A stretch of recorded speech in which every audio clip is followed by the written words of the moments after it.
SuperTalk Mississippi media production. This is Gerard Gibert, and thank you for listening to MidDays here on SuperTalk Mississippi. MidDays with Gerard Gibert is on the air. MidDays with Gerard Gibert is powered by C-Spire. Power your home or business with C-Spire Fiber. To learn more, visit supertalk.fm/C-Spire. C-Spire Fiber powers SuperTalk Mississippi.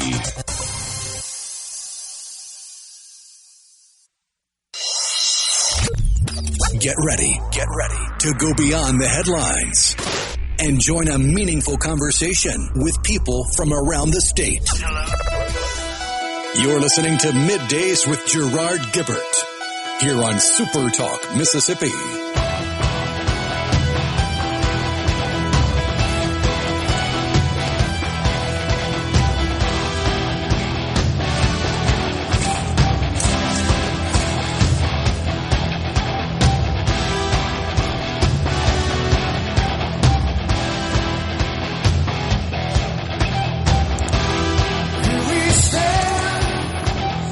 Good morning, everyone, and welcome to MidDays, SuperTalk Mississippi. I'm your host, Gerard Gibert. On location today at Sally Kate Winters Family Services in West Point, Mississippi.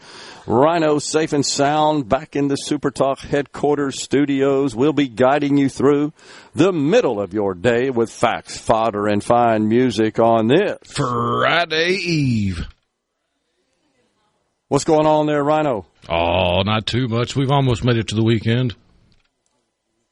Yes, we have. And, man, we've got a lot of info to get to for you today. But first, want to let you know that you can text SuperTalk 25 to 91999. 91999, SuperTalk 25. That's what you want to text to donate to Sally Kate Winters Family Services. Last year, this organization provided 9,438 meals, 3,146 nights of safe shelter, 529 children of all ages from newborn to young adults received services from Sally Kate Winters Family Services. 382 felony child abuse forensic interviews were conducted. 30 counties served for all the programs provided by this organization. 2,376 volunteer hours served. All right, so we appreciate being here today. Great organization, do fantastic work here at Sally Kate Winters Family Services, a godsend to so many in need for sure. We got a lot to talk about, certainly.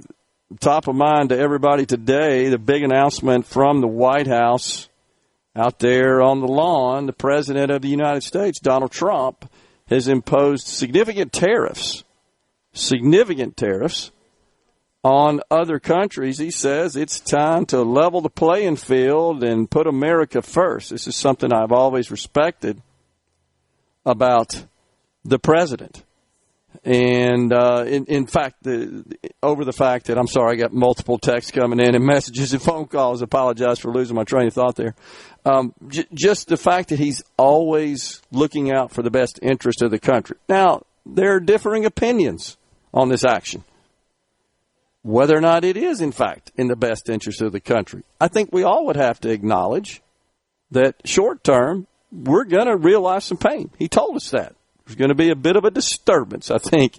And then this morning, I caught a fairly lengthy interview en route to West Point here at Sally Kate Winters Family Services with the Vice President of the United States, J.D. Vance. And he was discussing this action and said, look, it's going to take time. We inherited somewhat of a mess from the prior president, and for decades our country has been ripped off and abused by others. It's going to take some time for these policies to season and settle in, and before we begin to realize the benefits of such policies. The concern I have, just to be perfectly honest, is how long? And nobody seems to be able to answer that and help. Senator John Kennedy from the great state of Louisiana to our west, I saw an interview with him yesterday in the U.S. Capitol. He was talking about it. And what he said was that we may not live long enough, many of us, to realize the benefits. This is a long-term play. And then the other concern, a couple other concerns are if you're retired and you're looking at your retirement accounts, you're probably seeing a significant decline in those today. Depends on how you got your money invested. But if you're in equities, you're seeing a drop. I mean, it's across the board, all industries, all sectors. A few are in the green, but the vast majority are in the red today, right? So that's a problem. And then the other thing, you have to at least think about the political ramifications of this. And that's where the timing aspect is so critical, so important. If between now and the midterm elections in November 26th, man, it's hard to think we're even thinking about that, but it's reality. In the U.S. House of Representatives, we got to go out and vote for all 435 every 2 years, and then a number of U.S. senators will be up for re-election as well. So the concern I have is that if we're still enduring the pain, if we're still experiencing the disturbance, as the president describes it, when we get ready to cast our ballot in November 26th, how might that affect the outcome of the elections? It's already difficult for the party who is seated in the White House to retain control of the House. Typically in the midterms, that just seems to always naturally flip to the other party without any sort of negative headwinds. But we're facing that prospect. Most of the investment community, the bankers, Goldman Sachs, J.P. Morgan, this morning increased their prospect, their projection for chances for a recession. And again, that recession could be painful while it's going on, but on the other side of that, really, really good times, economic growth. The problem is, if that's occurring between now and the midterms, it will definitely have an impact on the midterms, especially if that recession, which recessions typically do, result in job loss.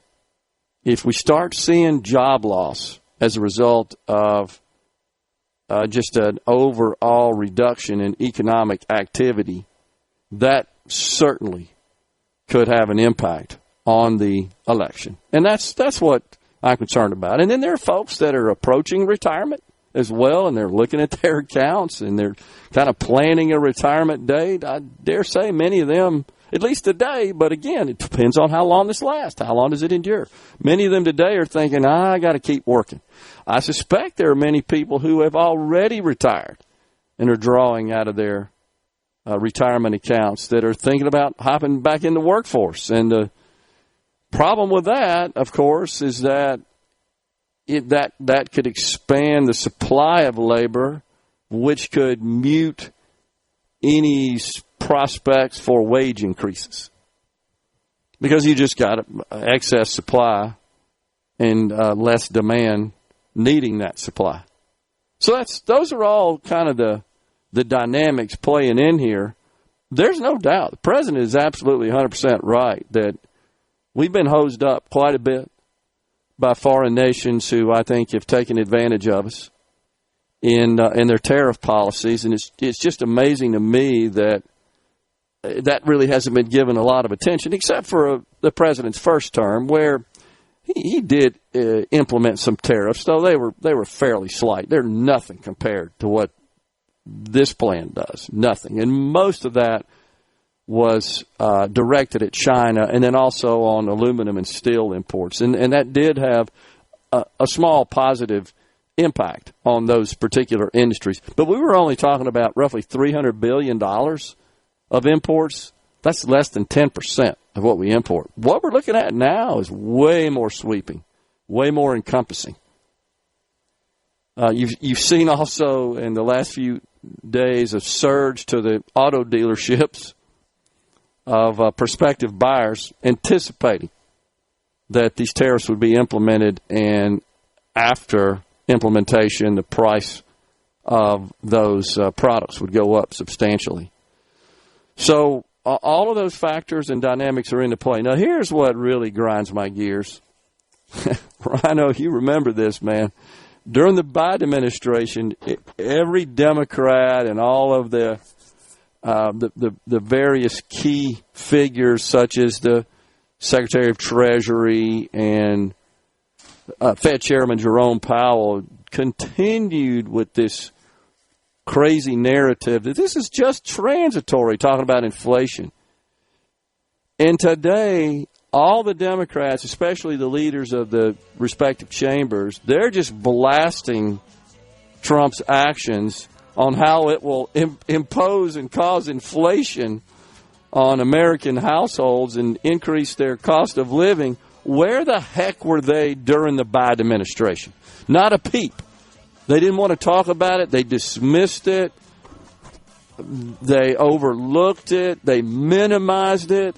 And now, all of a sudden, it's the most important thing in their political lives. Such blatant hypocrisy. That's really, really maddening. As you like to say all the time, Rhino, without the double standards, the Democrats would have none. And I think that's on full display in the wake of the president's tariffs imposed yesterday. When we come back, we've got Angel Faxon with Mississippi State. Stay with us. Since 19... This segment of Middays with Gerard Gibert is brought to you by Covington County Hospital in Collins, where your health matters. Middays with Gerard Gibert. Let's do this. On SuperTalk, Mississippi. Let's go.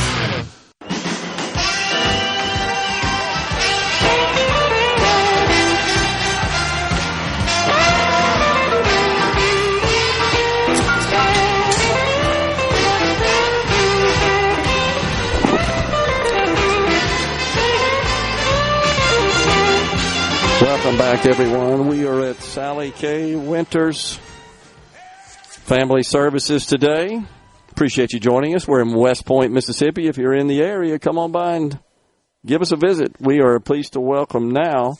It's Angela Faison, and she is an instructor at the School of Human Sciences Intern Partnership. So tell us about that and how that connects here with Sally K. Winters. Okay, so I'm an instructor in human development and family science, and as a part of our program, we have a child advocacy studies program. So we work to educate our students about what child advocacy looks like across the state, and we try to prepare them to go out into fields where they will be working in child advocacy, whether that be at a place like Sally Kate or in a CPS organization or another child advocacy center. And so part of that is that we have a partnership with Sally Kate to send interns to them to work in their child advocacy center and all the other areas that Sally Kate works in. And so they get experience in this area so that when they go out into the field, they're prepared to work with those children and families. What exactly are human sciences? What is that discipline? Okay, so human sciences covers a variety of disciplines, but the one that the program that we are in, that I'm in, is human development and family science. And within that, we have different concentrations. So we have a child development concentration, we have a child life concentration, youth development, family development. So it's all about learning development across the lifespan and how we work with children and families to ultimately enhance that development to their fullest potential. So do you ever get called in to help the organization, Sally Kate Winters, with special situations where they need some unique expertise? It's possible that could happen, but we are more on the education side of that. So they're the kind of the experts in the field with the children, and we work with educating, but we do bring our students over here to learn more about what they do here at Sally Kate. We come for every semester. I bring my class over, and they get to tour, they get to look at the forensic interviewing room and find out what multidisciplinary teams do here and kind of everything that goes on at Sally Kate. So it's a great partnership for us to be this close to them and being only about a 20-minute drive from the university. Yeah, so what do you think about this organization, the services it provides? How vital, how critical are they to the community and the region that is served here? Well, they're absolutely vital, and in fact, they have so many, they serve a certain number of counties, and they're always being asked to serve other counties because it is such an important role. And unfortunately, child abuse it happens everywhere, and so they work with those families in a very delicate time in those families' lives. So what they do is incredibly important. And we need more. We need more of them. And we need more child advocacy centers across the state so that they can do the same things in other parts of the state.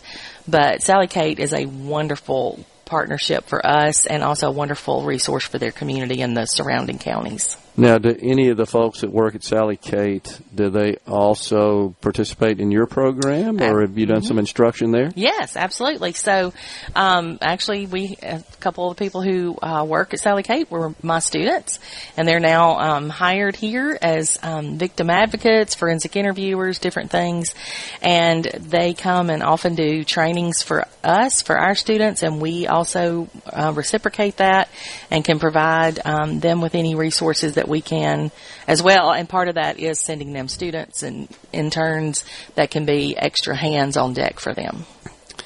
How do we solve the core problem here? I mean, the fact that we even need organizations like this and the services they provide is really a drain on society overall. How do we address it to prevent it as opposed to having to deal with it after the fact?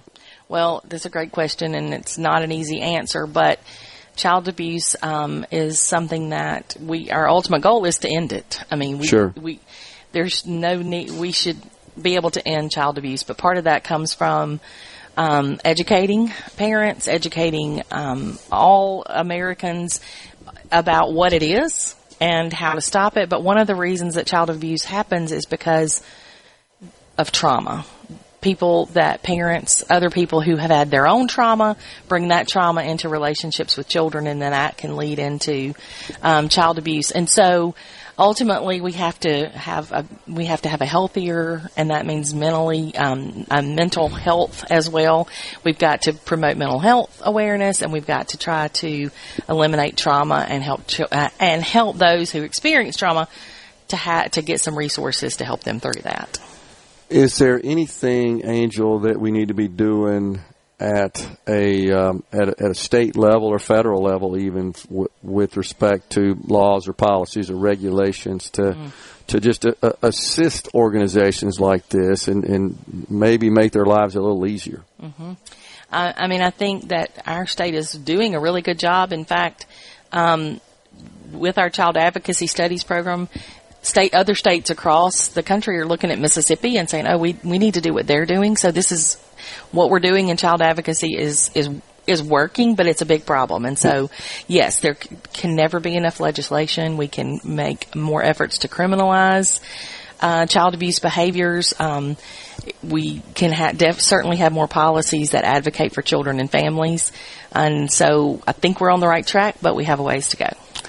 What about Child Protective Services, Mississippi Child Protective Services? And I know they seem to be constantly stretched, unfortunately. You know, they've got limited resources and a lot of different cases and a big case load. How does this organization integrate with them? And is there anything they could do to perhaps enhance that relationship? Well, I think that they are working really hard to have a good partnership with CPS and child advocacy in the state. And I know the Child Advocacy Centers of Mississippi, the state office, is working with CPS now to provide them with additional training and resources. And I think that we are on a really good path to getting the CPS some resources that they need. Yes, they're always stretched, and we need more workers, but we also need better training for those workers, which is what they're working on right now, so that those in CPS get the resources that they need to be successful and hopefully stay in those positions and have less turnover. Yeah. It just seems like this is a problem that we could certainly minimize to a great extent. And but it doesn't seem to be going away. It seems to be expanding. Right. Unfortunately, that it isn't going away. But if we keep doing what we're doing and hopefully adding resources and adding more opportunities for those in the field to get the resources they need, then we can hopefully start to reduce the number of cases that we see. Yeah. What sort of resources might this organization need that it currently doesn't have, just in your estimation? Is there anything that the folks who are donating could say, yeah, if I donated and they had enough funds, perhaps they could make those investments and bring on those assets and resources? Well, if they had more funds, they could hire more staff, yeah, which would allow them to possibly expand into more counties, and that is what's really needed, because there are a number of counties in this area that are not specifically served by one child advocacy center, and so Sally Kate tries to pick them up as a courtesy, and that is wonderful for them, but they get stretched as well. So more funds would allow them to serve more counties, which would serve more children to get the help that they need.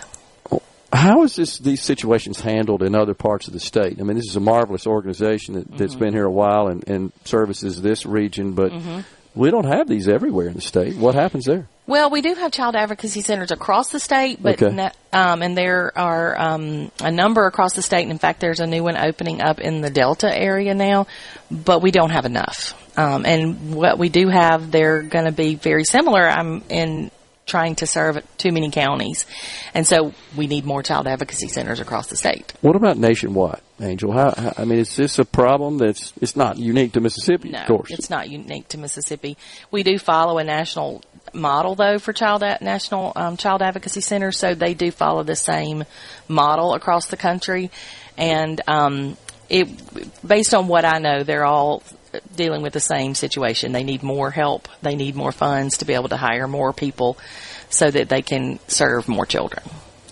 Do you see any impact? We got about 30 seconds left on all the stuff going on in Washington. Might that affect any of the efforts to just protect children from negative situations? I'm not certain about that, but I feel sure. I always believe that policy affects what we do here at the ground level. So I think as long as we start and try to keep empowering our local communities to serve children, and those policies affect us on the grounds. Yep. So we need to make sure Makes that we sense. are advocating for those. Angel Faison, instructor, School of Human Sciences, Intern Partnerships, has been our guest here. Thanks for coming on, Thank Angel. you. Yep. Thank you. We're coming right back at Sally Kate Winters Family Services. We're going to get a call in from the Attorney General of Mississippi, Lynn Fitch.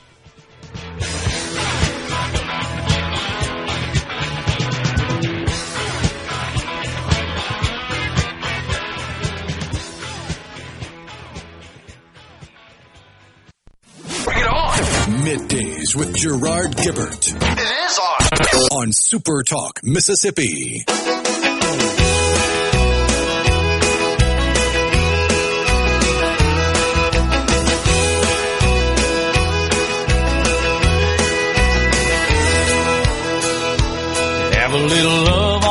Welcome back, everyone. It's Middays. We are live in West Point, Mississippi. We're here at Sally Kate Winters Family Services. We're pleased to welcome now the Attorney General of the state of Mississippi, General Lynn Fitch. Morning, General. Hey, good morning, Gerard. Great to have you. Great to have you today. Thanks for coming on. We're here at Sally Kate Winters. I'm sure you're familiar with this organization, aren't you, General?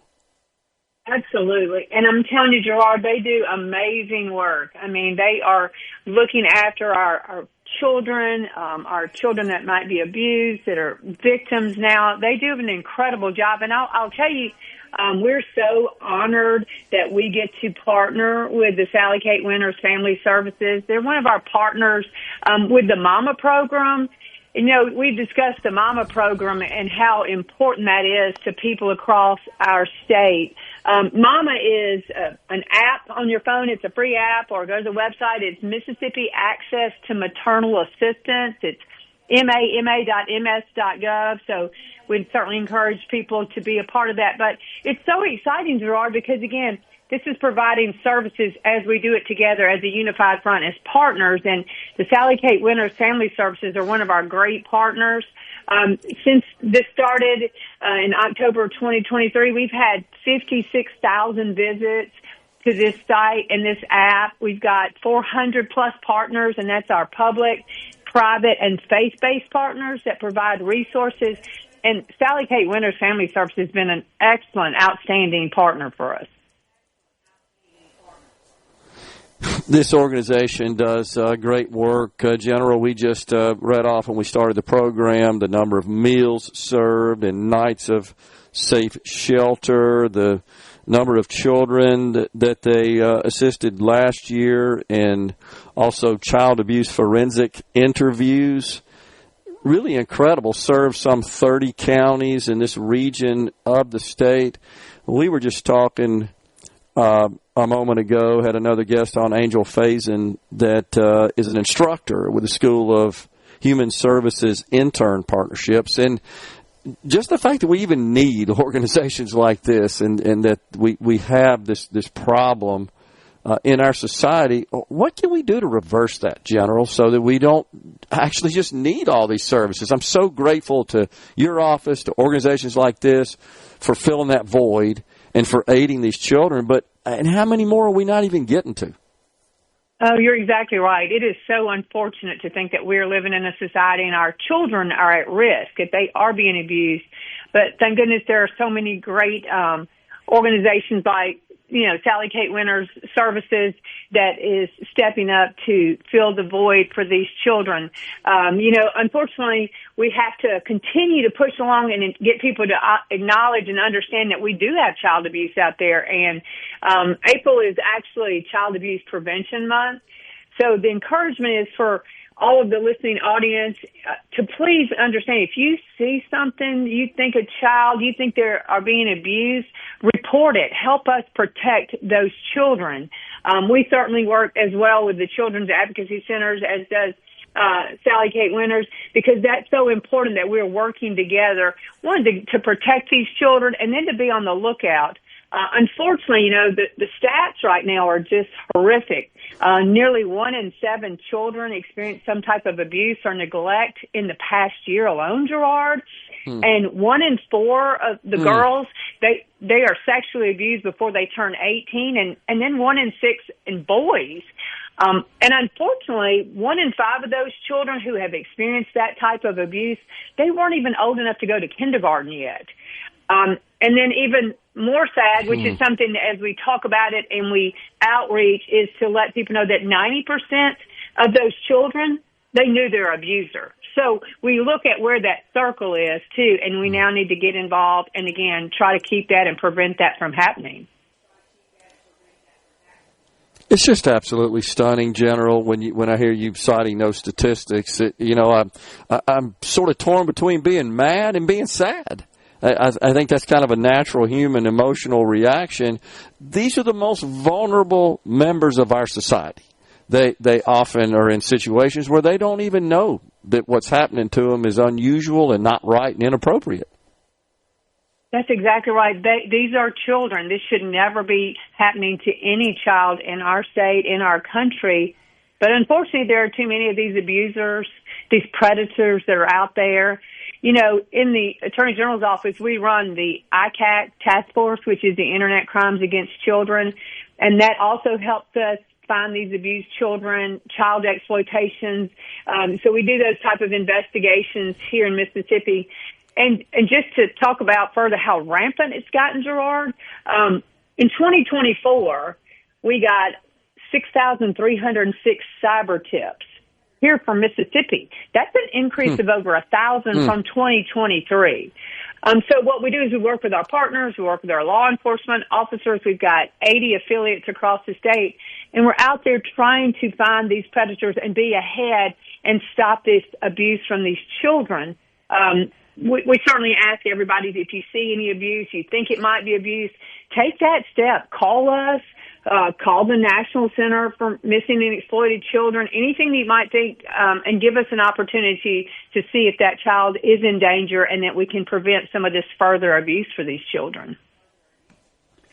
It truly is incredible. General, do we need to strengthen our laws in any way? I mean, obviously, you're bound by that. You're somewhat restricted by that. But do you feel like that we have adequate laws in place to protect these vulnerable children? I think we can always have stronger laws. Again, as we've seen the incredible outreach of what's happening to these children, how that's happening in every corner of our state, how anytime we can put more protective laws in for our children, we absolutely should. The legislature's been great about doing that. And bringing forward new laws. Recently, there was the Walker-Montgomery Protecting Children Online Act. It certainly passed, and again, grateful for the legislation. That's just another step on how we protect children from social media, the predators. Certainly, sextortion passed right away, and we're able to go after the predators that are harming our children like that, because it all kind of rolls together, Gerard, all the abuse. And then if you look at the tech companies that are allowing the predators to be involved with our children in an online fashion, we're putting them at risk every single day because our children have that exposure. In Mississippi, we said, no, you're not going to do that. We're going to have some parental controls. But then guess what? Big tech sued us. So now we're in the fight to protect our children. And that should always be our first priority, is taking care of our children. General, you talked a minute ago, giving our folks some advice on how to spot these situations and, of course, report those upon doing so. There's not really like just a set profile of a person who might be engaged in inappropriate behavior with a child or child abuse, is there? Well, you see a number of the signs. You see children being introverted. You see some of the children that might show up and not be cleanly, or you see sometimes the abusive marks on the child. You know, might be from bruising or anything along those lines. But there's certainly a number of signs, and then so anyone that might see that. We certainly suggest give us the call, let us work with all the partners and see if we can get that child out of that situation and then onto a new journey, because every child deserves to have their life and not be hindered by abusive people in their lives. Yeah, no doubt. And I apologize. What I was really talking about, General, was the people that commit these heinous acts against children. There's not like just a specific, you can spot it profile. Oh, yeah, that person is engaged in child abuse. I wish there were. Then maybe we could find some of these abusers a lot more quickly. In our office, and then certainly working with our DAs, we're going after these abusers. Asking for, prison, asking for them to be put away so that they can never do that to another child. So we take a very hard stand when we find these abusers. We're going hard charging at them, because never want to get them back out into society where they can take advantage of another child. Absolutely. I know your team works constantly on that. And you made a great point that makes this so difficult is it doesn't just require a physical encounter as it once did. The Internet has really exacerbated this problem considerably. Oh, it has. Our children get it from all these different angles. And so that's why we all have to step into that space and provide that buffer. These children deserve to be children, and they should never be exposed to any of that type of harm, be it online, be it physical, be it emotional, neglect. These are children. They didn't ask for this. And so for all of us and for everyone that's listening, the word is please look for these children. Please be willing to step up. Be willing to provide that tip. If you're the least bit concerned, then let us be concerned and try to help that child get out of that situation. General, thanks for calling in today. Always enjoy talking to you, and keep up the good work of combating this problem in our state. Attorney General Lynn Fitch. Thank you, Gerard, and thank you to SuperTalk for really highlighting this issue, and appreciate the Sally Kate Winters Family Services. You bet it. Folks, we're coming right back at Sally Kate Winters. Are we going to do this? Middays with Gerard Gibert. Keep rolling. 3, 2, 1. On SuperTalk, Mississippi.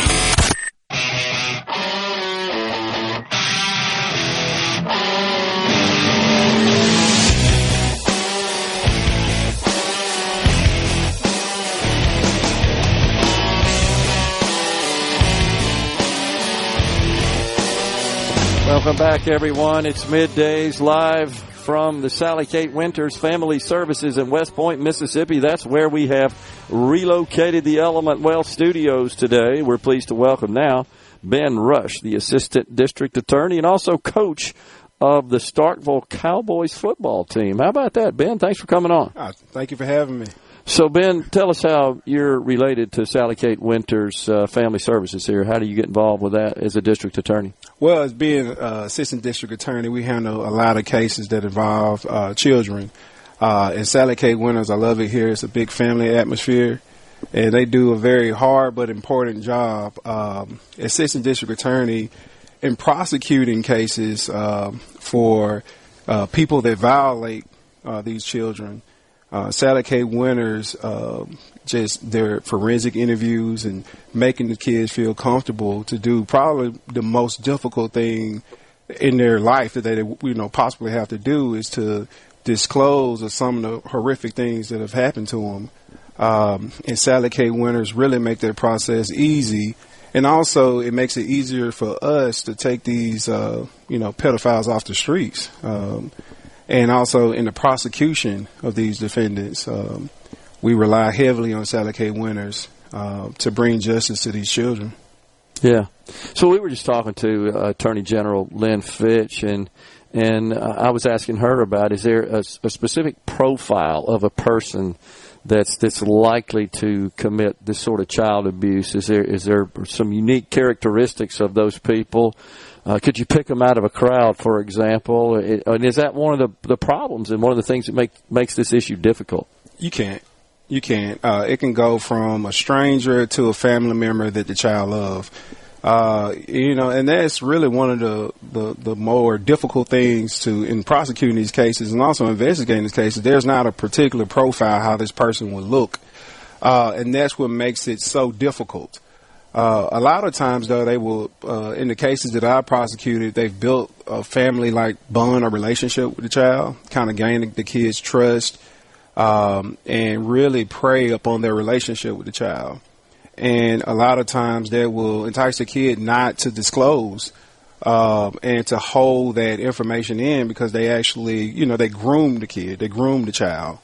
I have seen that in several cases that I've prosecuted when it comes from family members or friends of the family as well. So the organization Sally Kate Winters Family Services conducted 382 felony child abuse forensic interviews last year. How critical is that to your work? That is amazing. That's very critical. In preparation for trial is always, we have to meet elements when we get to when the case get indicted. We pick a jury and we present the case to the jury. Is based on elements, and their initial interview and us working together on the front end helps us to be able to prosecute to meet our burden, because we carry the burden beyond a reasonable doubt.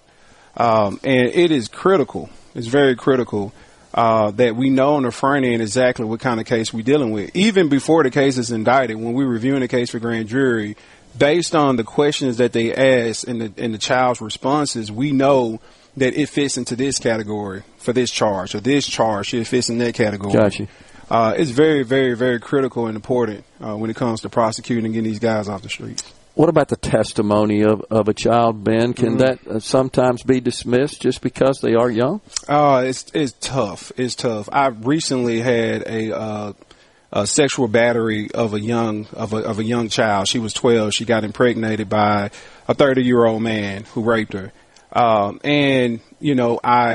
attended her forensic interview, and just getting her prepared for trial is traumatizing for the kid. But she was so strong. She had so much courage in her testifying to help prosecute this guy. It's never easy. It's never easy. And we try to make it as comfortable as possible, but they're reliving some of the worst moments of their young lives. So it's never an easy thing to do. But I always commend the bravery and the courage for disclosing, and to sit in the courtroom and to look the man or the person in the face that has done this horrific thing to them, and to point them out in the courtroom in front of the jury, in front of the court. It takes a tremendous level of bravery. How big an impact does that have on the jury when the child is willing to talk about exactly what happened? It has a great impact on the jury. You can see the jury, to hear from the child's mouth exactly with them reliving what happened to them. Yeah. Now, I've had cases where there's sexual cases where they were, in this case from last year, she was raped. I've also had cases where the child was shot, and we did a Sally Cates winner interview. We had a young child that was shot 5 times. He was a 4-year-old, but he testified. He gave a Sally Kate Winners interview. It is very, very powerful. All right, so you coach a football team, too. We got about 10 seconds. Tell me about that. Yeah. Oh, yeah. I coached the Starkville Cowboys in Starkville, Mississippi, and I love it, man. That's awesome. We're the back-to-back champions now. I got to awesome. throw that in for my team, you. I love it, man. You really get a chance to spend time with these kids and to really try to mold them at the early stages. Right. And dealing with... We got to go. Okay. That's great. Ben Rush, Assistant District Attorney, coach of the Starkville Cowboys football. Coming right back, Sally Kate Winters. All right, thank you. Of Middays with Gerard Gibert is brought to you by the Mississippi Business Journal. Visit msbusinessjournal.com. Scott Coopwood, publisher and president. And now, another hour of the talk that keeps Mississippi talking. Middays with Gerard Gibert. Begin your transition now. Now on SuperTalk Mississippi.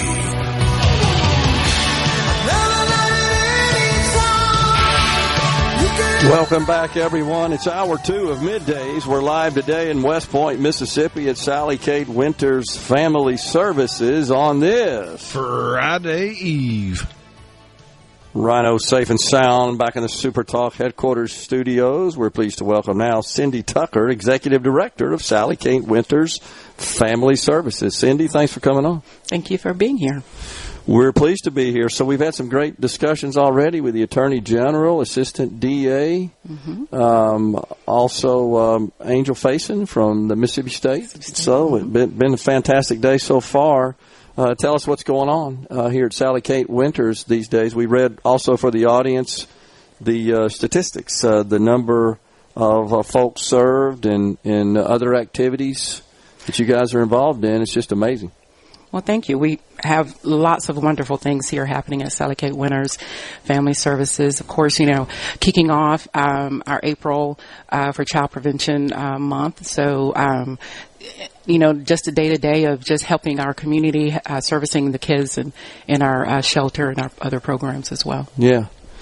So we were talking earlier as well about how can we combat this problem to just minimize or reduce the number of cases that we have. Ooh, I wish there was a answer for that, right? There is no magic answer to it. I think we, at Sally Kate, we just try to come in and help where there's a void, helping the youth through those transition, providing services through our Child Advocacy Center with interviews and other services as counseling and case management, and of course being that stability for them while they're going through transition. Tell us about your staff. How many folks do you have, and what sort of roles do they work? We have 27 full-time and 2 part-time staff on our staff, and so our emergency shelter, our intake assessment center program. Of course, we have direct care staff that are assisting the youth that come into that program 24 hours, 7 days a week. We have our transitional housing program that also provides services for the youth who live there, whether it's life skill coach or case management, and direct care staff as well who oversight the program. And then, of course, our Child Advocacy Center with our forensic interviewers, our intake, our victim advocates, and counselor as well. About your board. Tell us about your board. Our board consists of 16 members that volunteer their time to oversight our day-to-day operations for Sally Kate. And they provide just governance as well to the organization? Strategic planning, sure. Board fundraising, and development as well. Talk to us about that. Where do you get your funds? Our funding is varies, right? So, of course, we have funding from federal grants as well, local and state grants, and then, of course, private donations. SuperTalk 25 to 91999 is how you can donate to Sally Kate Winters Family Services. And so, according to the notes I have, you served, had cases that came from 30 counties. Yes, right? We serve, of course, our 5 local counties surrounding Clay County, Golden Triangle area, but all of state of Mississippi. I understand. Mm-hmm. Are you staffed at the appropriate level, do you think, or are you looking for some additional people? We are right now, but we're, as you know, most companies, agencies, or whatever, you're going to have some transitions in positions. But right now, we are currently fully staffed. I see. And how long has this organization been in place? Sally Kate is going on 35 years now, since 1990. That's incredible. Mm-hmm. What would it be like if there were not a Sally Kate Winters? What options would these children have? That would be hard to imagine, but I think that because of the type of programs and services that we provide, I think you would definitely see a gap, right? So as kids are coming into our programs, we're providing that counseling, we're providing that stability so that to help them kind of have some stability while they're trying to figure out, or why CPS is trying to figure out, depends on which program they're coming into. So we provide the support, we're providing life skills, we're providing just a place for them to kind of rest until the adults who are handling their cases help them through their transition. What's the goal? The goal is the mission for us is to just have that stability, provide that support for the kids, whether it's housing, like I mentioned, counseling, case management, and of course our Child Advocacy Center for the MDT team as well. Just being there, being that support for them, being that void. Success stories. Can you tell us about a couple of those? Oh man, and you're going to hear some of those throughout the day, of course, with all our case managers and program directors. But one story that just kind of stands out to me is when I've been here for going into my second year.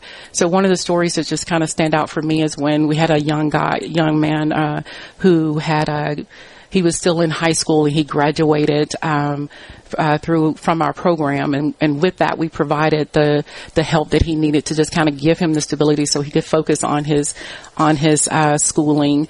And we've had their stories of youth who just had a place where they can talk to someone to hear them, right? We've had stories of just someone who, kids who you can see come in just a change over the time periods that they've stayed with us. So there's a lot of stories, and I think, we can just be proud of the things that we've done here at Sally Kate Winters. But one of the things that is just when you see a young kid or youth come in, and they're knowing the history and whatever the trauma that they've experienced, and when they walk out that door and they just say thank you to our direct care staff, our counselors, our case manager, that's when you've done what you're set out to do. And many will actually stay in touch even many after, do. right? Mm-hmm. Yeah. Many do. I think I've interviewed a couple in the past that have gone on and are thriving as a result of the experience they had here. And they'll call back and tell us, give us an update as to how they're doing. So those are always wonderful. Got to be gratifying for the team, huh? It is. It is. I mean, is that why you do it? Because I know you can't get rich doing this. So. No. There's no. You can't get rich doing it, but I think it's the satisfying, gratifying. Yeah. The purpose. Mm-hmm. How hard is it though to deal with some of these cases? Just to see how that perhaps has devastated a youngster. I think when we're sitting in a staff meeting and we're reviewing some of the cases that are either the youth are here or some of our newer referrals, it is heartbreaking when you think about someone who's 10 or 14 or 15 and some of the stories or some of the things that they've been through, whether it is neglect or some form of abuse. It's heartbreaking because they're young and you sit back and you're like, oh my goodness, it just gives you chills when you really think about it.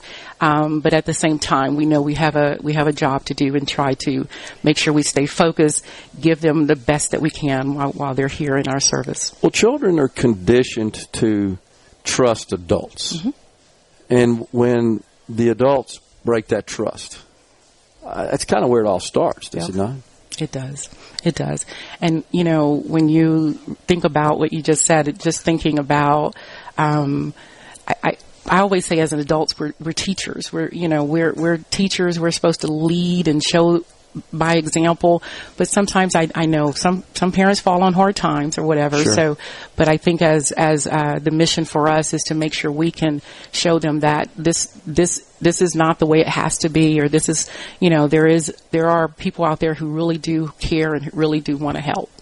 How do you receive them? How do they get in touch and become part of Sally Kate Winters services? For our emergency shelter, our intake assessment center program, those referrals come from CPS. And gotcha. For our transitional housing, again, it just varies whether it's coming from community or other organizations or churches or from schools as well. Gotcha. And then do you ever have situations where, Cindy, you have to get law enforcement involved? We do. We do have situations where law enforcement has to get involved, but a lot of times it's more so, it's not so much more, if there's some behavioral that we cannot handle. A lot of times it's really just to kind of, hey, we have a situation here where we're just asking for someone to come in, where you may have a youth who's like, I don't know about this, so they may, I'm gonna leave. Wait a minute, so we may have to call law enforcement for backup for that, reinforcement for that. But otherwise, not so much for our shelter. Is more of a support that we get from our law enforcement. Cindy Tucker, Executive Director of Sally Kate Winters Family Services, has been our guest. Thanks for coming on, Cindy. Appreciate it. Yeah. Thank you. We're stepping aside for a break right now, folks. We've relocated the Element Wealth Studio to West Point, Mississippi. It's Sally Kate Winters Family Services. We're coming right back.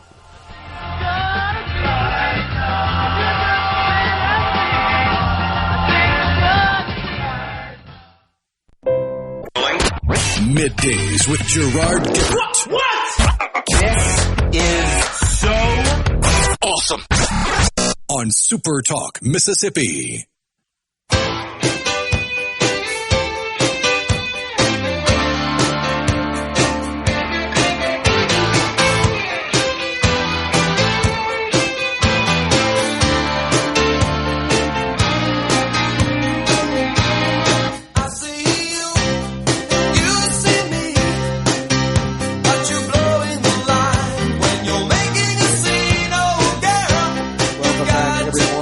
Middays, we are live at Sally Kate Winters in West Point, Mississippi. We want to give a shout out to Sweet Pepper's Deli in Columbus. They are providing lunch today. Also, West Point Nutrition. They're having an all blue menu this weekend starting Friday. That's tomorrow. 10% of all proceeds will go to Sally Kate Winters Family Services. So, we were talking earlier about the big news out of Washington that the president imposing big-time tariffs on various countries, something that we should point out. When I saw the chart that the president presented yesterday that showed the tariff rates charged by other countries, and, of course, the goal, the primary goal of this action is to level that playing field. The other countries have charged tariffs on this country, or honestly, other countries have blocked the import of lots of U.S. goods into their countries. And that has caused problems for American businesses. It's I would say, is unfair trade practices. We import their stuff. They don't take our stuff. But when I looked at the tariff rates shown in, you guys probably saw it, the boards that the president was holding up, and he it listed all the various countries with whom we trade and their rates on us, our rates on them, and it was designed to show the disparity. And he's made it very clear that his goal is to achieve parity with respect to reciprocal tariffs. Well, when I did some digging into that, it didn't really correspond with the actual tariff rate. So I was trying to figure out, well, where did this calculation come from? It turns out that the Trump administration, the president, believes that the fact that we have a trade imbalance is also with various countries is also a cost.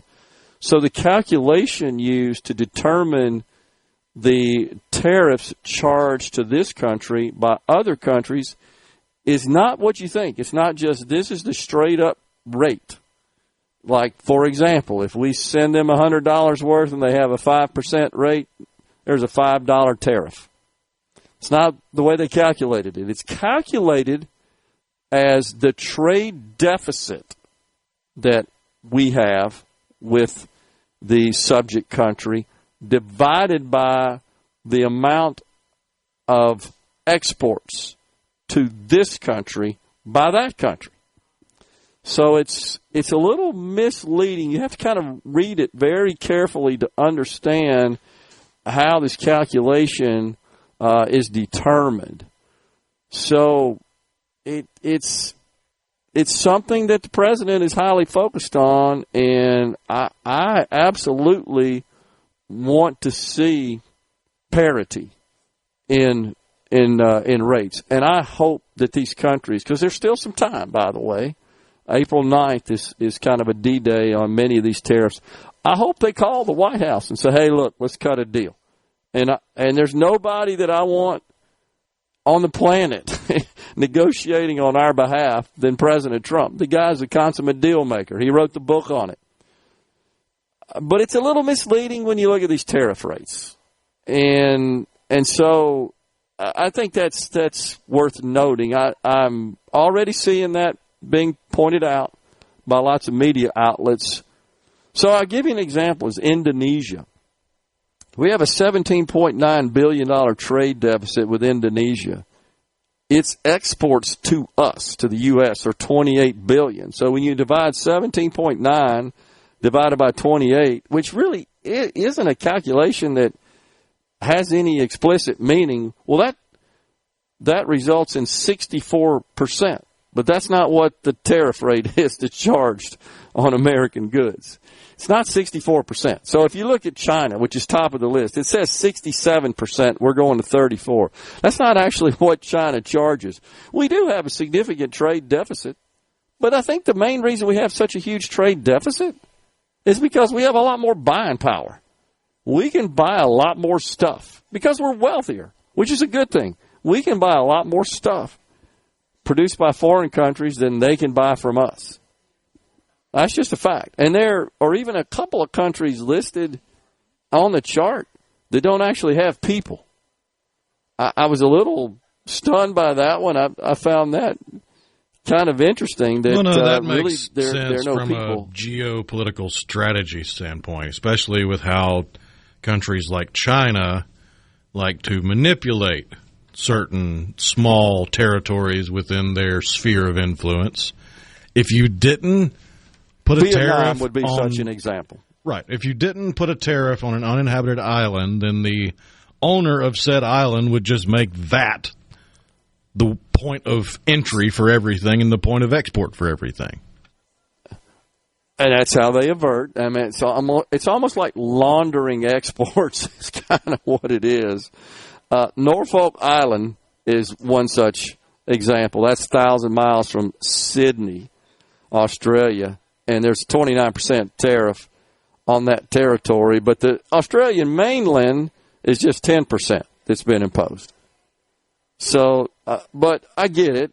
The idea is to avoid this circumvention, and China's been doing that, as you know, Rhino, for a while through Korea, through Vietnam. I don't know. There's a couple other countries as well. They literally build man-made islands so that they can change their maps and say, no, we control this much of what would normally be considered international waters. Like, no, this is Chinese waters because we made this island in the middle of nowhere. And you draw a line from it to this other island we made and this other island we claimed, and this whole chunk of the ocean's ours now. And it's like, no, it's not, stupid.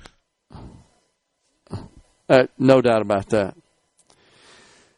On the C Spire text line, Kevin in Pontotoc says, I'm at manufacturing, and I've had 2 fantastic business opportunities come about since the tariffs were threatened, work coming back from overseas. I get it.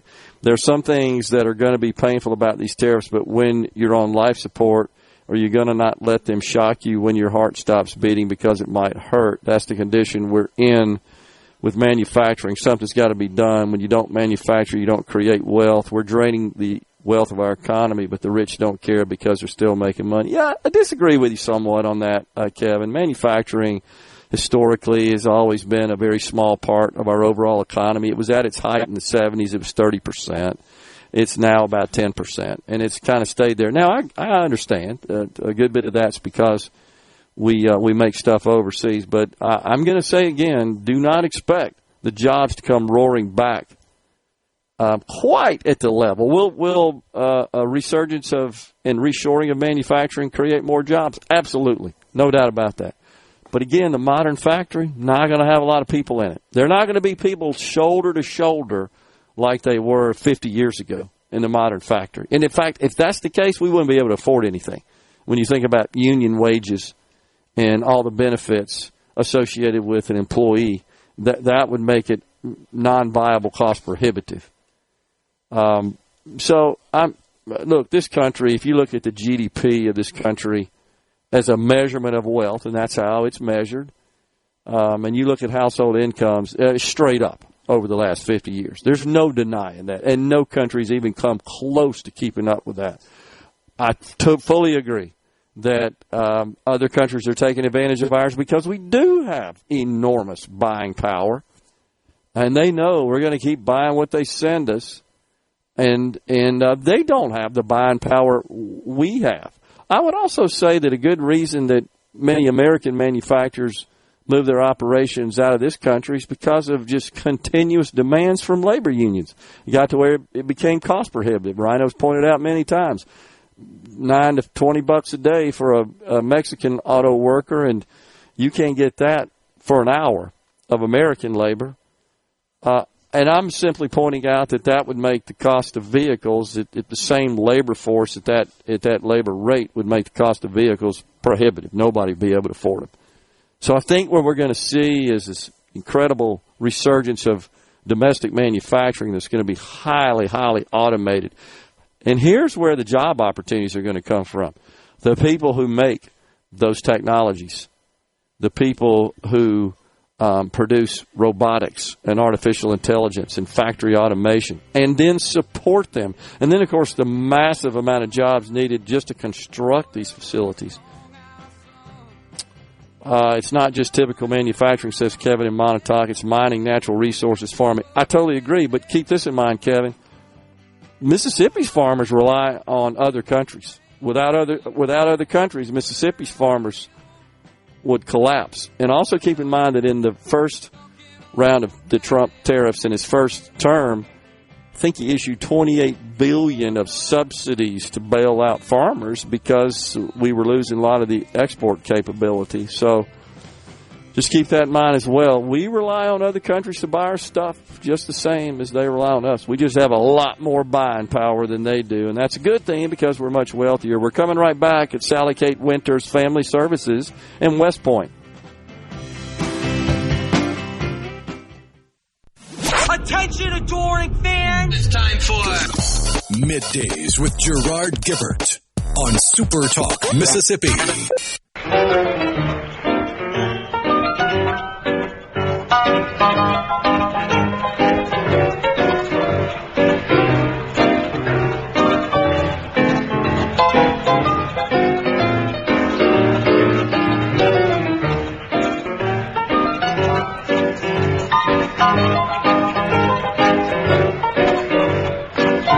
Welcome back, everyone. We're at the Sally Kate Winters Family Services in West Point, Mississippi. It's our pleasure to welcome now Cynthia Matthews, Shelter Case Manager, Sally Kate Winters Family Services. Cynthia, thanks for coming on.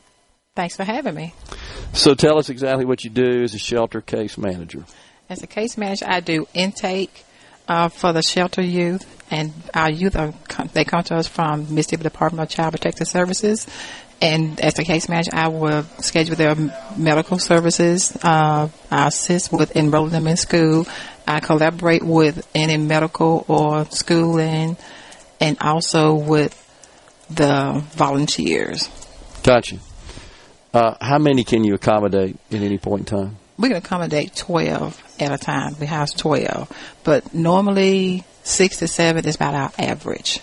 6 to 7? 6 to 7 is about an average. And then do you have folks that work with you with these cases? Yes. Actually, I have a shelter counselor that works with me. We have a shelter supervisor, and we have direct care staff.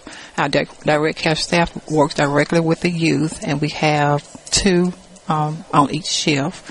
They have day and night shift, and they provide direct service for the youth for as preparing their meals and assisting them with bedtime and activities. So, to some extent, are you trying to just to provide some stability to these children that come into your care? Yes, most definitely. What we do here, we try to provide them with the independent living skills that they're going to need as they go out. And for the younger ones, we try to nurture them to get to be on the right path. They're trying to instill some positive values in them, as well as with our older youth as well. Or are you trying to sort of replicate the typical stable home life as much as you can? Yes, our program is set up just like home. I mean, we eat together, and we have a home-like environment. It's like we have workers that even come in, or volunteers that they feel the warmth of a home as they enter our program, and that's what we want our youth to feel as well. Gotcha. Do you need more space, do you think? So you said you can accommodate 12, you got 6 to 7 right now, but have you had situations where you didn't have room? Yes, there's never enough room for the children that are in foster care. So we can always use more space for them. Use more space? Yes. Is there any plans for that? Well, no, not for us anyway. Need some money? Yeah, not for us anyway. We don't have the plans as of right now. But we most definitely, because the ones that we do serve, they're like 3 to a room, and we try to match them up with their behaviors and their personality before we assign them with a roommate. Because they are coming in, not knowing each other, so we want to make sure that we make them feel safe while they're here. You can text SuperTalk 25 to 91999 to donate to Sally Kate Winters Family Services. How long have you been here? Been here 30 plus years. 30 plus years? Yes. Wow, that's fantastic. Yes. Is it a calling, you think? I would say it is. It's most definitely rewarding. I can say that. It's rewarding, especially when youth when they leave and they come back, or they call, or they send an email saying, hey, I was there when I was a teenager. Or if they just stop by to see me, or to just see who's here from when they were here. So it is rewarding. And do any of them return after they've, I guess, sort of been emancipated? They're out in the working world. They're productive. They're thriving. Do they come back and extend their appreciation, their gratitude? Most definitely they do. They will come back, and they'll bring their family members to kind of introduce us to who they're with and how they're doing. Or if they're celebrating a moment, they would let us know what they're celebrating. We try to attend or support them during that time. We've had one to go to the military, so of course we support them during that time. When they graduate high school, they'll let us know. So we do support them. They do come back and let us know their accomplishments. Do any of them establish relationships with the others that are in your care? Yes, they do with our direct care staff. They do. They will call back, and they may even show up here to kind of see who's here and who's working. That they'll call and want to know who's on duty. They're actually that particular staff to see if they're still here, so they can just touch bases with them and let them know how they're doing. Who from outside of Sally Kate Winters do you typically work with? Do you work with CPS? I do. I work hand in hand with CPS because that is where our youth come from that we serve. So we work hand in hand together for as assisting them with the services that they need for their next placement, and also assisting them with making recommendations for their next placement. By the way, shout out to my daughter, Alex. She works for CPS. Yay, shout out. Thank you for all you do. Is there anything that you feel like you need from the legislature, from our state lawmakers? Anything? Have you thought about that? Any regulations or laws or policies that could perhaps make your situation a little better? Have you thought about that? You don't have to get political or anything, but just anything that where you see perhaps lack of law or existing law that maybe impedes you from really getting your job done. Yeah, I guess to prosecute the perpetrator. I've heard that can be a problem sometimes, right? Persecuting the perpetrator because the youth, they're being removed from their environment, and the perpetrator gets to stay there, so they're being uprooted and having to learn a new way of living upon the other laws. I mean, not other laws, but other rules and guidelines. I've heard the same with respect to human trafficking, that sometimes that can be kind of difficult to I guess finally get a conviction and perhaps impose the full legal consequences on those that commit those heinous sort of crimes. What else you want to tell us about just the services that are provided here and how valuable those are to the community, to the children, and especially in the region? Okay. We are very big on volunteers. We love our volunteer group. They come in and they're a good face for our youth to see instead of seeing all the staff all the time. I see. So it is good for them to see outside faces, but we need more male volunteers for our male youth because they have been raised by either a female, mother, grandmother, and they don't have that male role model. So it would be great for us to have more male volunteers so they can engage with our male youth. Do you see a difference when you do have males involved to serve in that role and maybe provide some mentorship there? Oh yeah, most definitely I do. We've recently had like the local police department and fire department to come and volunteer, and I think that made an impact on our youth because they had never looked into that career, and one was very excited and eager to learn more about the career path. Interesting.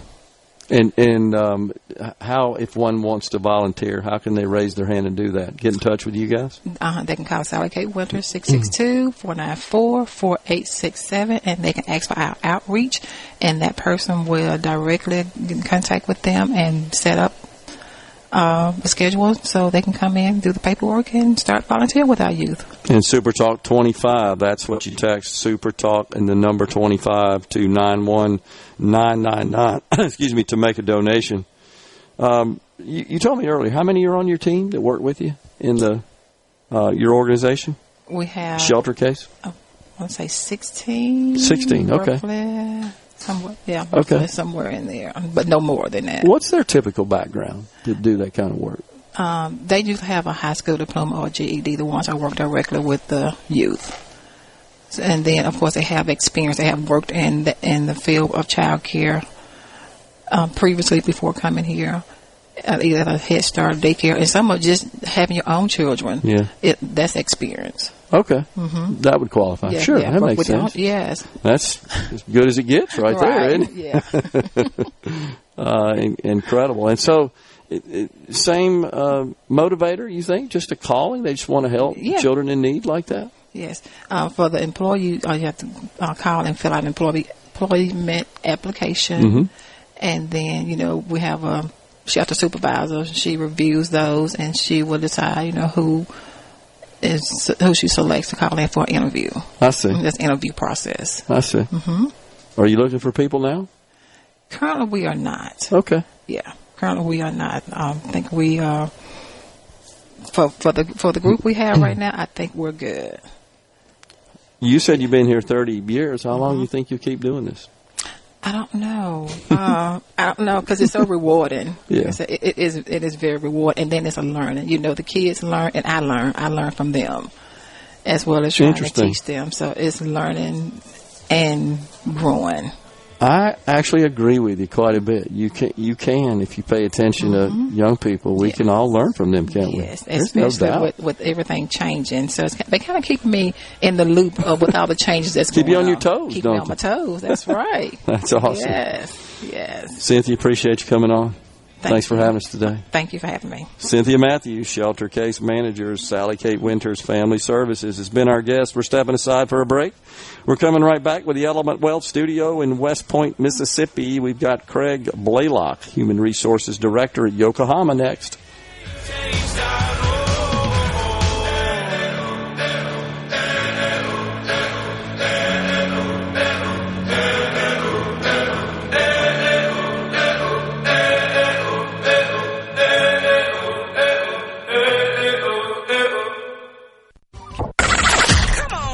Middays with Gerard Gibert.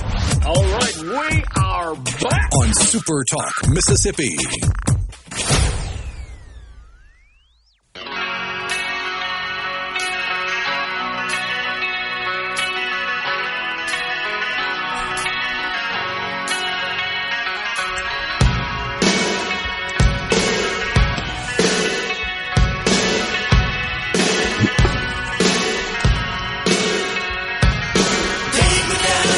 Welcome back, everyone. It's Middays live from West Point, Mississippi at Sally Kate Winters Family Services. Thanks so much for joining us today. That's where we've relocated the Element Wealth Studio. We're pleased to welcome now Craig Blaylock, Human Resources Director at Yokohama. Craig, thanks for coming on. Hey, thanks so much, Gerard. I appreciate the opportunity. Yeah, so tell us exactly where the Yokohama facility is that you represent. Yeah, it's here in West Point, but about probably 3 or 4 miles down the road. Okay. And so everything's here located. So Sally K is actually a very local partner for us that we're really appreciative for. Well, tell us about that relationship. Yeah, so it actually started last year, to be honest. I've been with Yokohama for almost 2 years. And we've been kind of starting that initiative. We've always had a presence in the community and a desire to give back. But we had an opportunity and a connection here with Sally K that they reached out to us, and we began to kind of learn a little bit about them. And so we came over, I guess it was last winter, for a canned food drive was our first interaction. And since then began to talk about a greater partnership.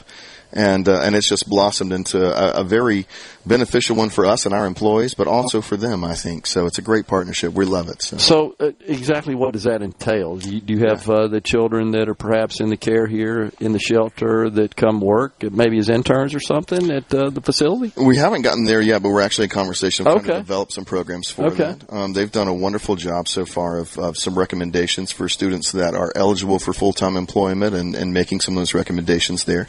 A big portion of it, though, is us being able to help our employees connect with Sally K and give them opportunities to come out and serve and volunteer here. As a matter of fact, I think just a couple of weeks ago, we actually had a number of our employees here doing some landscaping and things around the area just to help out and give back to the community. And, we believe that giving back is a huge part of who we are as human beings, but also as an organization. So. Yeah, that's awesome. And, anytime a company can participate in good works like this, it's rewarding to the company and the staff as well. Absolutely right. I mean, that's when you talk about people development and human development, it encompasses the whole well-being of the person, right? And we believe that it's not only is it good for the physical, but it's also good for the mental, and it's good for the psyche of the employee to be able to know that we want to provide intentional opportunities for them with great partners that they can trust where the effort and the money is going, but they can also be a part of actually going out and seeing the change themselves.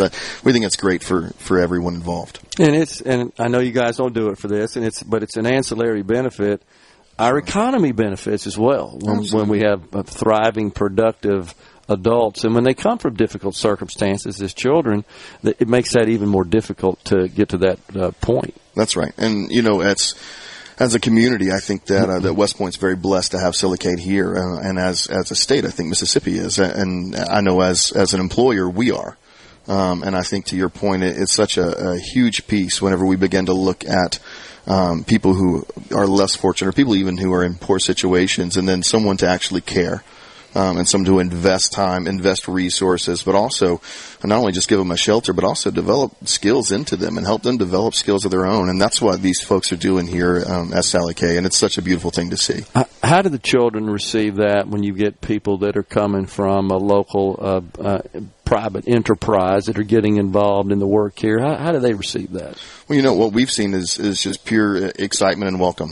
We haven't had a day where we've come and not had a very positive interaction with young people, and that means that it's a good thing. It's a good partnership, and that they're getting that benefit, and they're getting to interact with employer, effectively, right? So it's nothing but a win. Yeah, win-win, right? Yeah, that's Both exactly sides. right. That's absolutely awesome. Are there some other organizations around the area that you've seen that have thought about getting involved with Sally Kate Winters as well?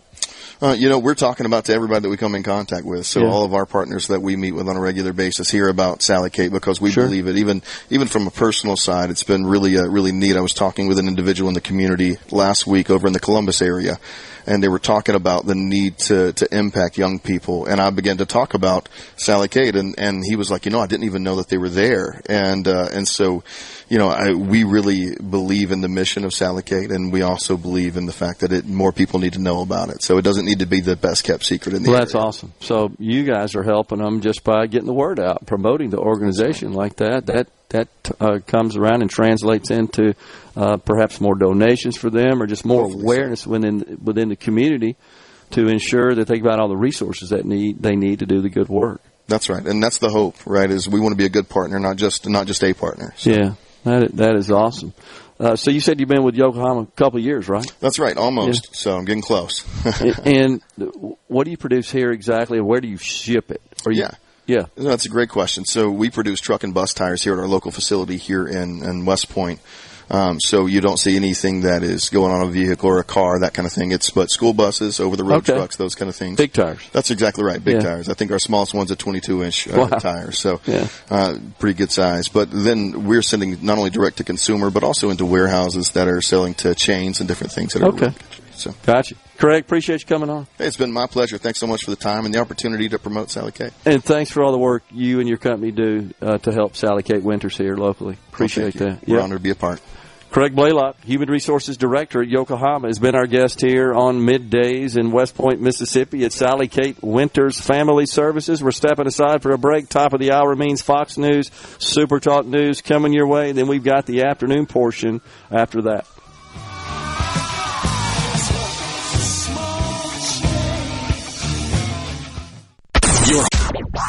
And now, the talk that keeps Mississippi talking. That's what I like to listen to.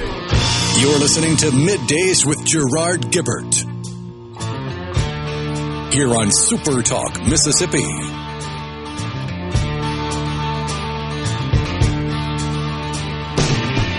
Winter is here again, oh Lord. I've been home in a year or more. Welcome back, everyone. It's Middays live from West Point, Mississippi at Sally Kate Winters Family Services on this Friday Eve. We're pleased to welcome now Tessa Anderson, forensic interviewer with Sally Kate Winters Family Services. Tessa, thanks for coming on. Of course. All right, so tell us exactly what you do as a forensic interviewer. What does that entail? So when children get, when a crime gets reported, the next step usually is talking with the kids, and we do it here in a safe place so that way they don't have to go to a police station. We have to be specially trained so that way the interview can be admissible in court. Here at Sally Kate, we are actually cross-trained between victims advocate and forensic interviewer because it can be exhausting.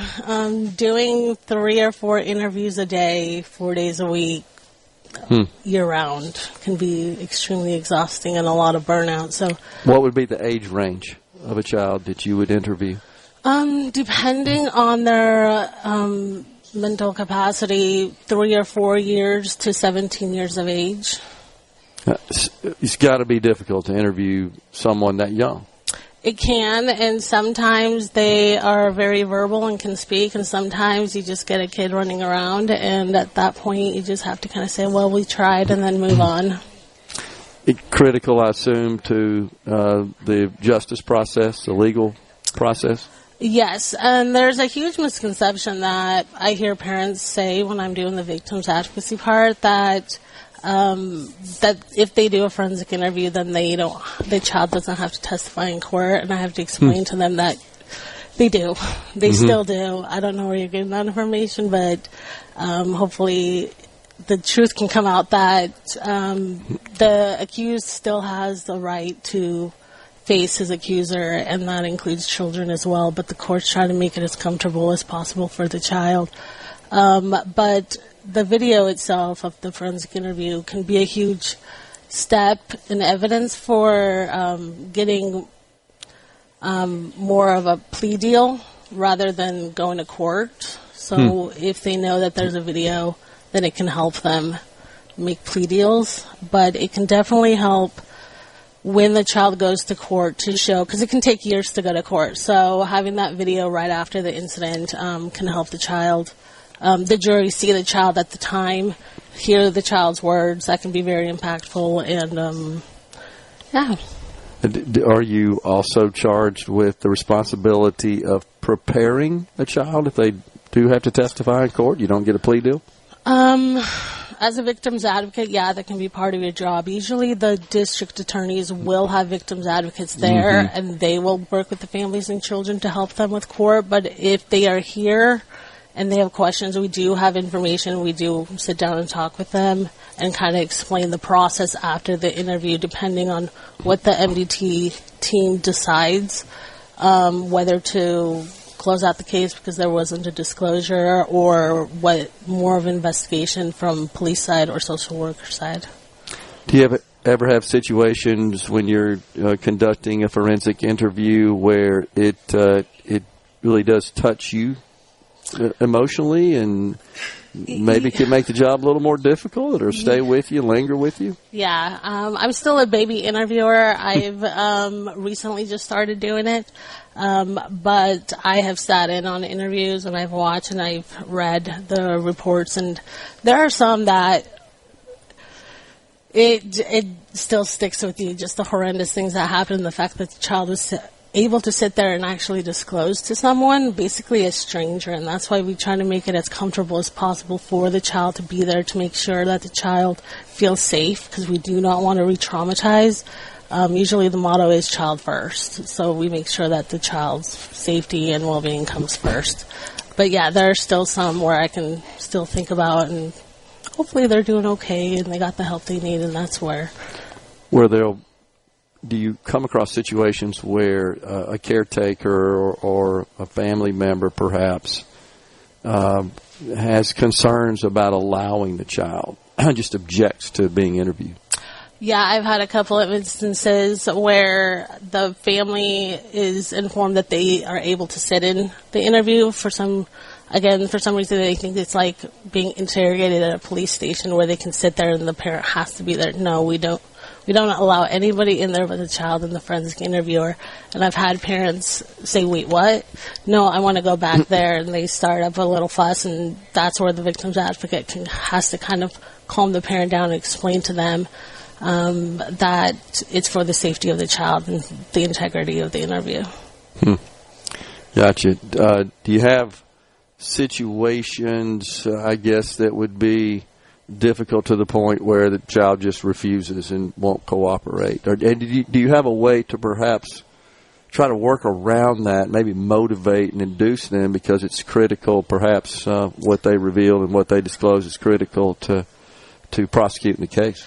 Yeah, so a forensic interviewer has to be trained a specific way. We have to make sure that we're not doing leading questions. We have to make sure that we're not asking direct questions that or introducing evidence of any sort. It has to be completely neutral on that. So if a child doesn't disclose, it's okay. We're given the safe opportunity to do so, and if they don't, that's okay. It doesn't mean that the interview failed. But if, for instance, you can see that they're wanting to disclose but they're scared, so you kind of rearrange your questions. Maybe instead of asking a specific, maybe back up a little and ask about something else and then come back to it in a different form to where they maybe feel a little bit safer to disclose a specific, not a whole. And then you kind of work your way towards the full disclosure.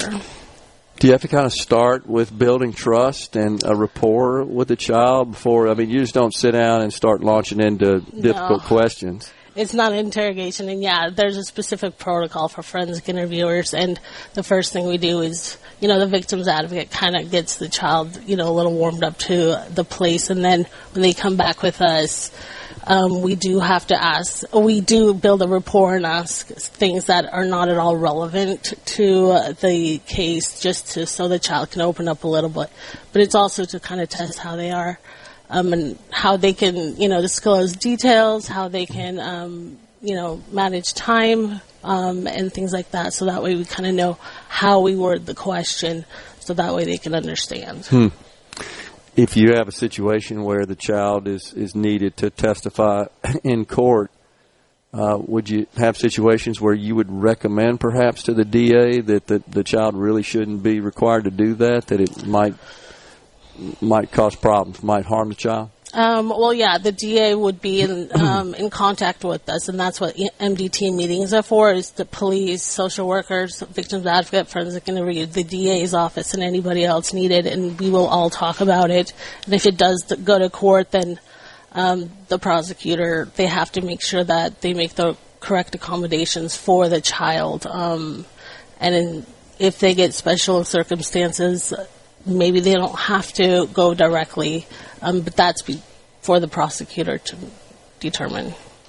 So after you've done the interview and then the child perhaps does testify in court, the case is over, is there still work for you to do after that? Yeah, what I like about ours is that we do follow-up calls, so that way we make sure, because sometimes families get lost in the system, they get lost, and that's just the reality of it. So we do follow-up calls every couple of months just to make sure, hey, is anybody in contact? Do you have any questions? What can we do? Maybe you didn't have services. You didn't need them back then. Do you need any now?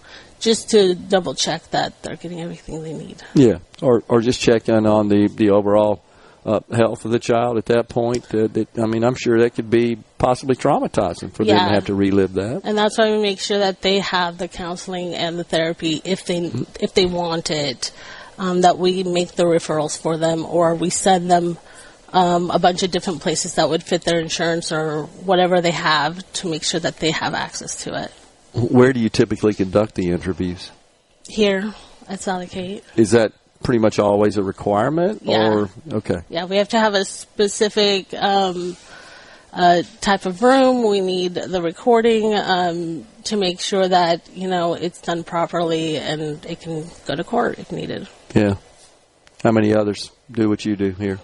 There are 3 of us so far, and so if we will trade off, and of course I'm just getting introduced into it, so they're slowly putting me into more not so difficult cases, because we get things from child pornography, we get to physical abuse, sexual abuse, so AI is actually becoming a thing that we're seeing more and more, and we don't really know how to fully handle that. That's going to be an issue in the future, and all those other things. We have every sort of case. Gotcha.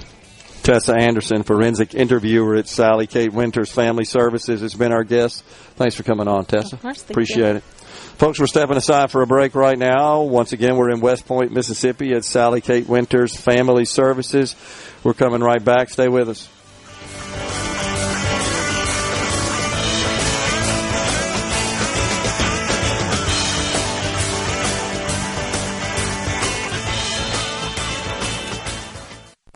Covering the stories that matter most to Mississippians. Gerard Gibert. Middays with Gerard. SuperTalk, Mississippi.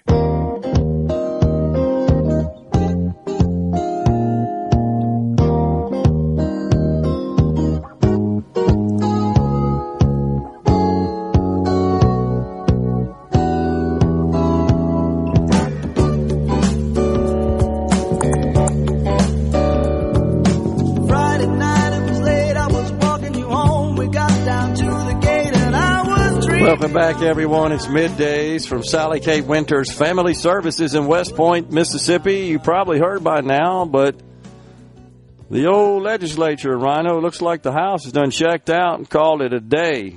for 2025. There's only one itty-bitty little teeny-tiny problem. That is, we ain't got a budget. So the House officially sine-died yesterday. The Senate, I believe, is still meeting. The chambers failed to come to an agreement to suspend the rules, which would allow the session to endure a bit so they could get a budget hammered out. I can't see any other path at this point, Rhino, that other than a special session to get a budget done for the great state of Mississippi. I don't see any other procedural mechanism to do that. Have you thought about that? I mean, until they sine-die, there's always the chance of suspending the rules. I guess, but of course the House has done that. I mean, I don't know what the procedure is to like hop back in to session, how that works exactly. It was scheduled for April 6th, as you know. But yesterday afternoon, Speaker of the House, Jason White, he gathered up his members, he thanked them for their service, and he adjourned sine-die. So we'll see where this goes at this point. It just feels like that there's a lot of friction, to say the least, between our House and our Senate. And I think it largely stems from the way this whole tax reform bill went down. I don't think there's any secret to that. Senate leaders over the weekend were somewhat incensed by the fact that the House, they said, failed to show up for work. Lieutenant Governor Delbert Hosemann called the House actions chaotic and senseless. Now, Speaker of the House Jason White says, show up for work for what? We got all our work done. We sent you legislation.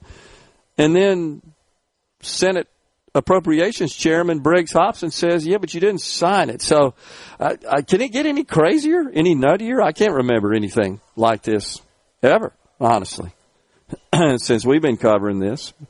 We'll see where it all leads. But I would say at this point we're destined for Governor Tate Reeves to call a special session. Get on back in here, folks, and let's get a budget done. That's what I would say at this point. On the C-Spire text line, Thomas in Greenwood says, so American consumers and taxpayers will get a double wallop, higher prices and more taxes to bail out industries. There's no for sure situation, Thomas, where we'll see bailout subsidies. I just simply pointed out that we did in Mr. Trump's first term because of the impact it had on the American agricultural industry.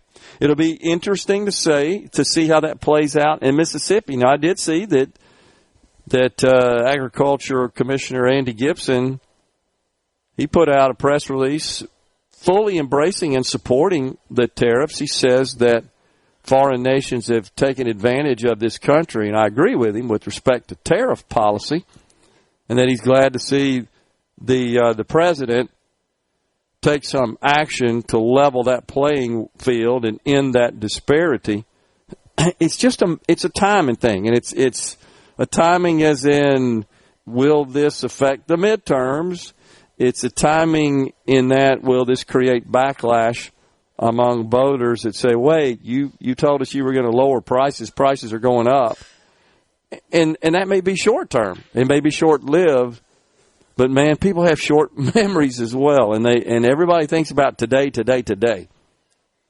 And most people are trying to solve problems and dealing with issues today. And let's be honest, there's a lot of people in this country that don't even know this happened.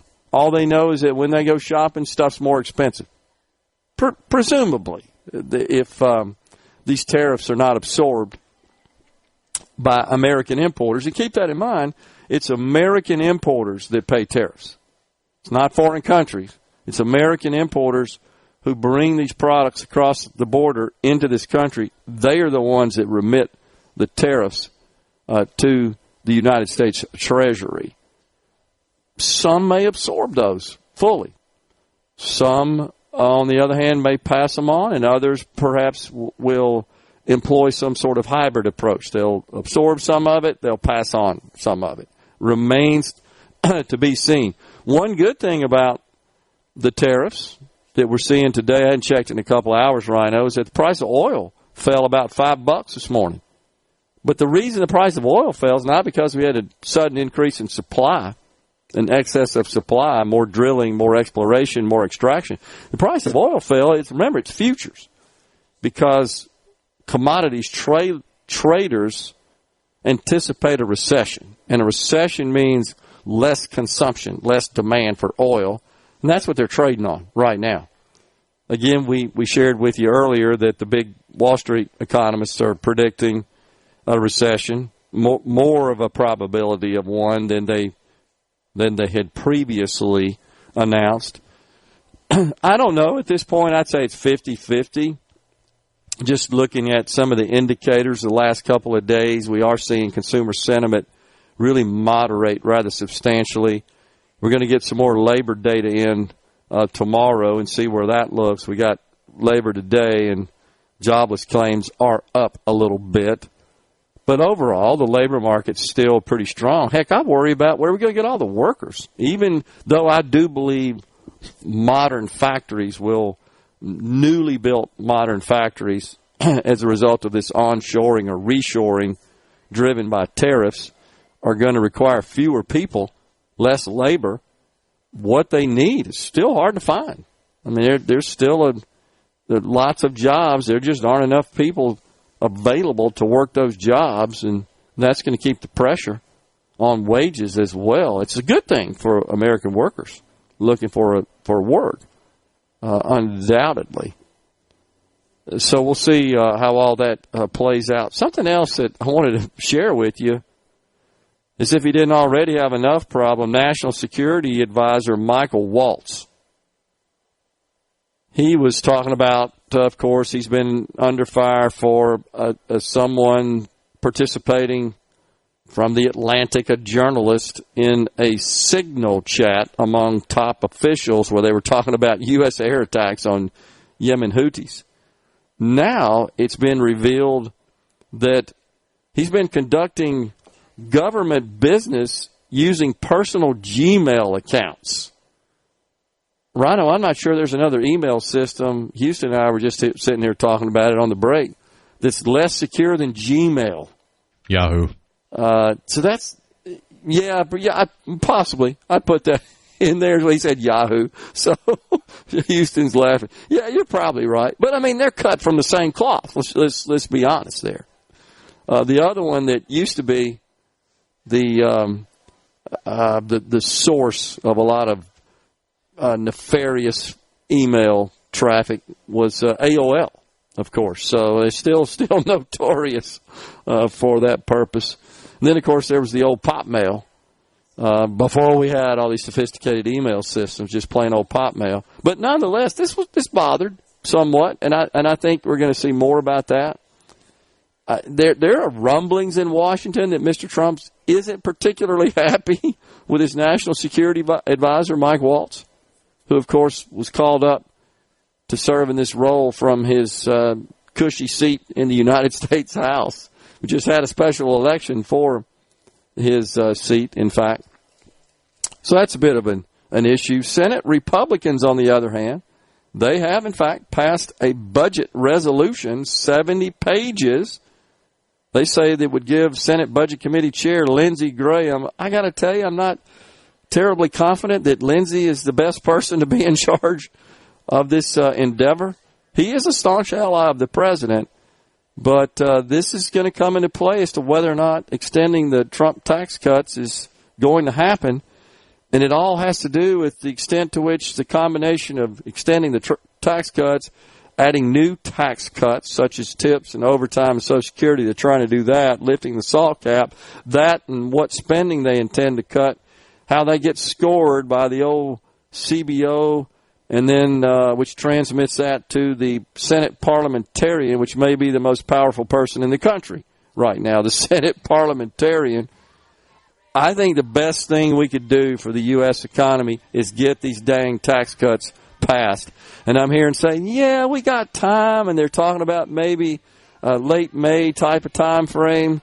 I'm imploring the United States Congress, and I'm just one little person with a mic in Mississippi here, get on this pronto quico.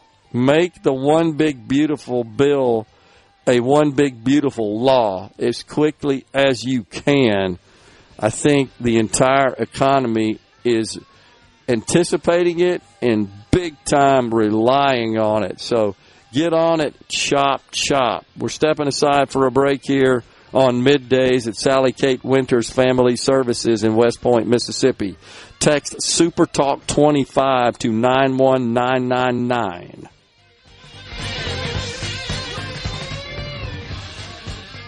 Looking for Middays with Gerard Gibert. It is on SuperTalk Mississippi.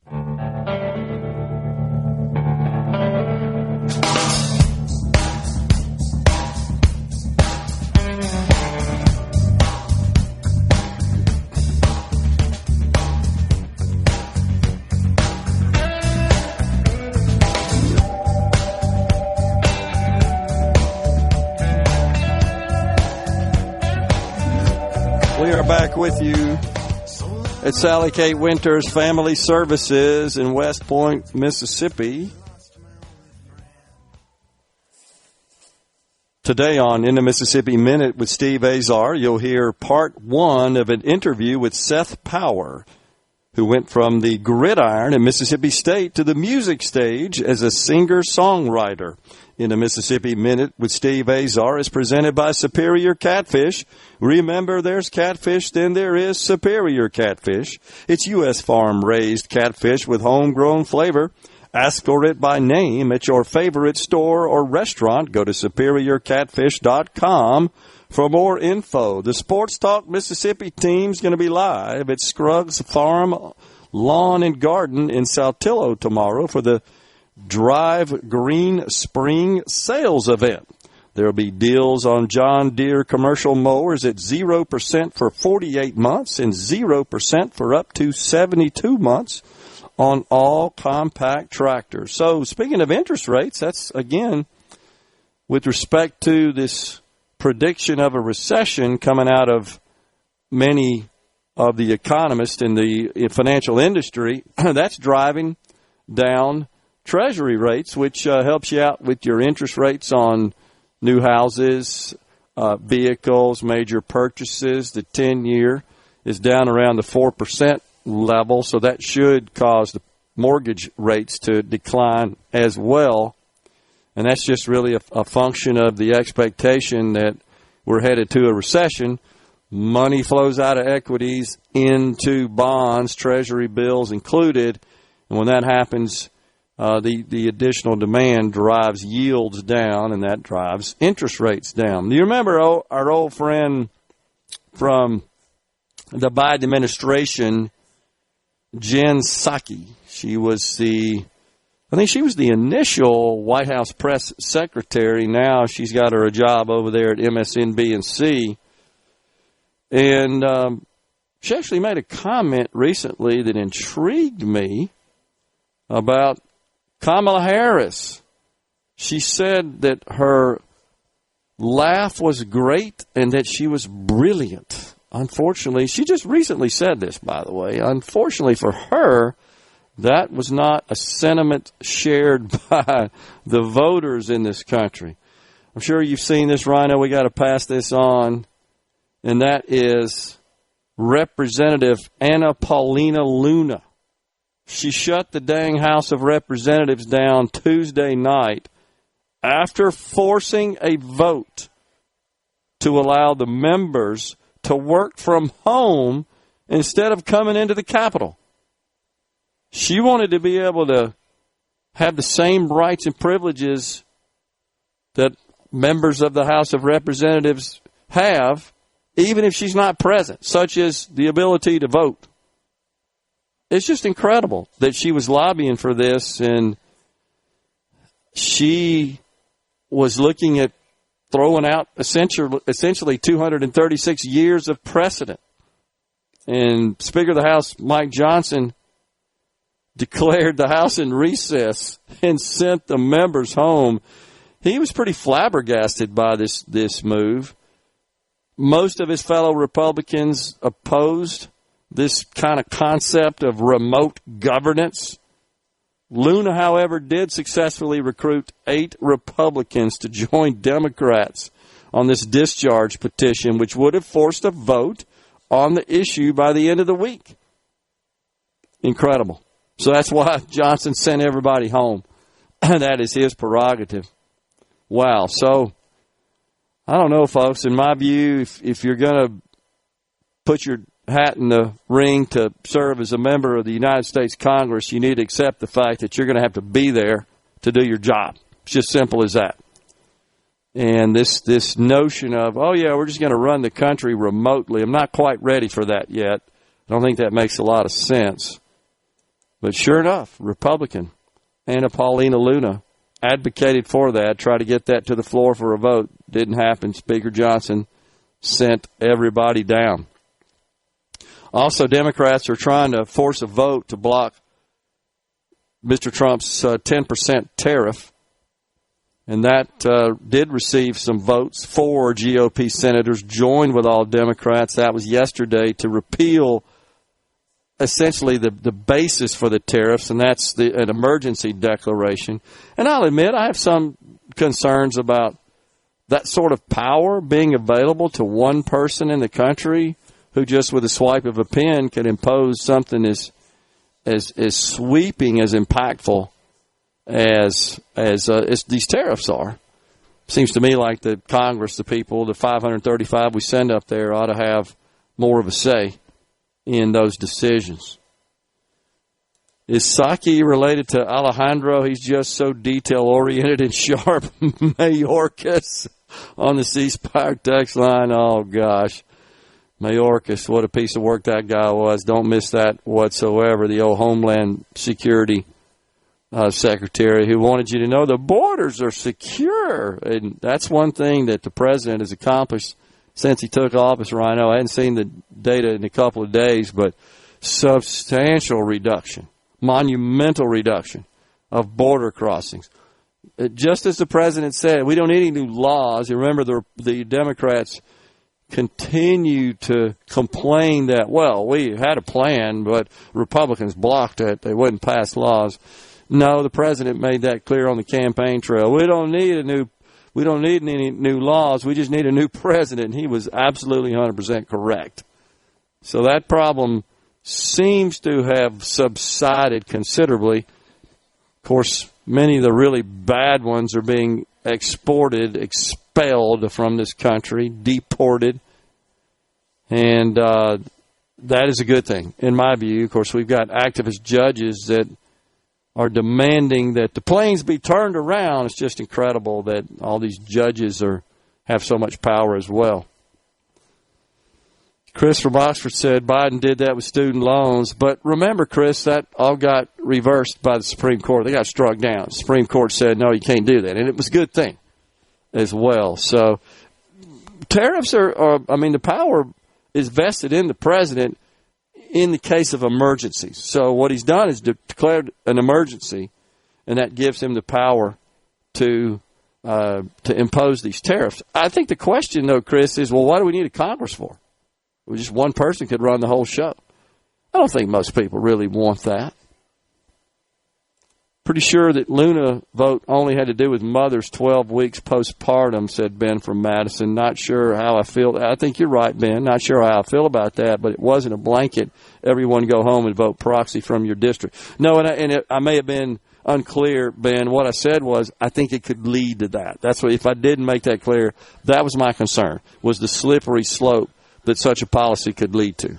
So it starts with, mothers with 12 weeks postpartum. Okay, I get it. And then the next thing you know, it goes to some other category, some other situation that warrants it, and you just keep on going to the point where we send everybody home. And they just conduct business remotely. But pay no attention to the fact that one of the most vocal proponents of that showed up with her kid on the floor several times and completely ignored the fact that there is a house daycare. Correct. That is absolutely correct. And there are photos floating, you've seen them, right, floating around that show that individual with infant in arms, right, on the House floor. And conducting TV interviews.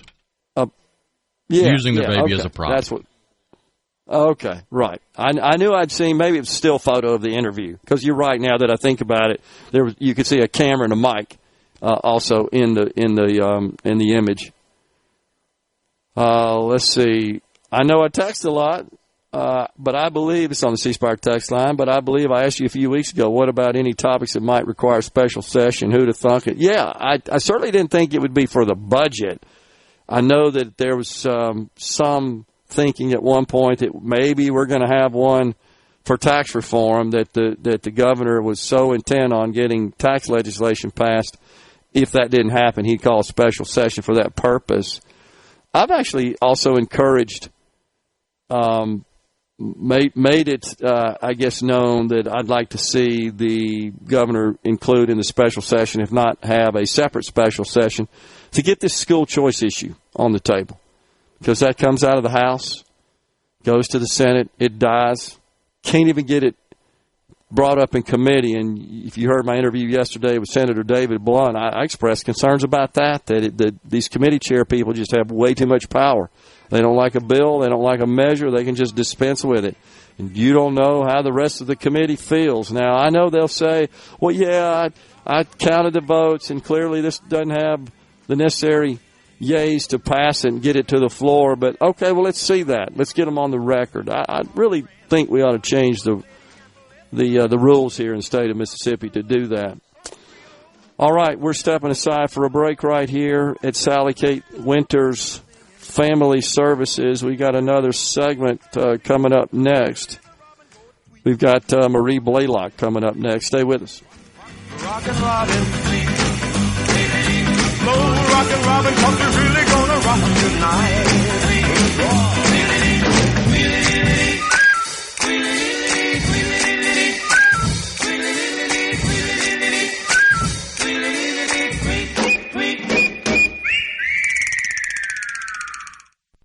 Middays with Gerard. Good for America. Good for fans of justice and truth. Good for us. SuperTalk Mississippi. This is what we stand for.